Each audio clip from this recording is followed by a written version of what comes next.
Witness this Karen, right? This woman right here. In Ontario, this woman decides to go full racist. This crazy ass. Bro, she's in the middle of the road. Go back to your... Look at... You see the middle of the road, right? There's this lane for her. She opens her car door and tells the man recording in her Trumpian bigoted way to go back to your effing Muslim country, you anti-gay slur. There's this lane for me. She cut me off and she called the cops. Now you gonna run me down? It seems odd. If she did nothing wrong, why would she act so aggressively? Now you gonna run me down? What is wrong with Now you you? gonna run me down? With a woman. Okay. Wow. Wow, indeed. You're dealing with a Canadian woman right now? Okay, we're gonna call the You know cops what? right You now. guys need to go back to where you Okay, came we're gonna... from. Unfortunately, this does follow a pattern. East Indian. Quiet.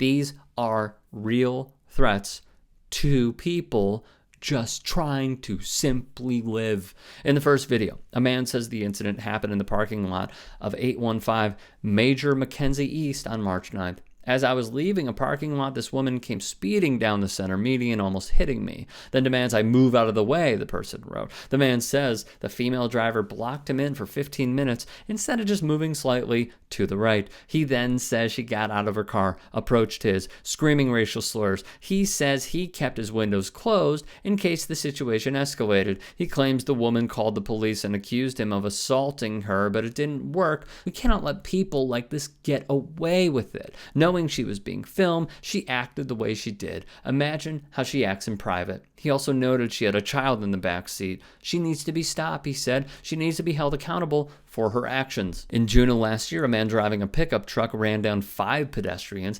killing 4 of them, the New York Times reported. The criminal chose his victims because they were Muslim, the police said. Detective Superintendent Paul Waite of the London Police said there is evidence that this was a planned, premeditated act and that the family was targeted because of their Muslim faith. This city is my city. And this country is my country, said Bilal Rahal, the chair of the London Muslim mosque, who spoke at a vigil for the family. Never allow anyone to allow you to think otherwise because of the color of your skin, your faith, or where you were born. Though Canada has a reputation for tolerance and recently welcomed Syrian refugees in years past, in its most recent annual report, the Canadian Security and Intelligence Service reported that the COVID-19 pandemic has exacerbated xenophobic and anti-authority narratives, many of which may directly or indirectly impact national security considerations. Statistics Canada data suggests that hate crimes in 2017 they spiked by about 47% and increased again in 2019 by 7%.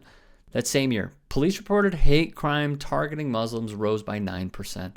According to a 2021 UN report, anti-Muslim hatred has risen to epidemic proportions, with Muslims facing disproportionate restrictions, widespread stigmatization, and limits on accessing citizenship. In Canada, more Muslims have been killed in targeted hate attacks in the last 5 years than in any other Group of 7 country, per the Canada Centre for Policy Alternatives.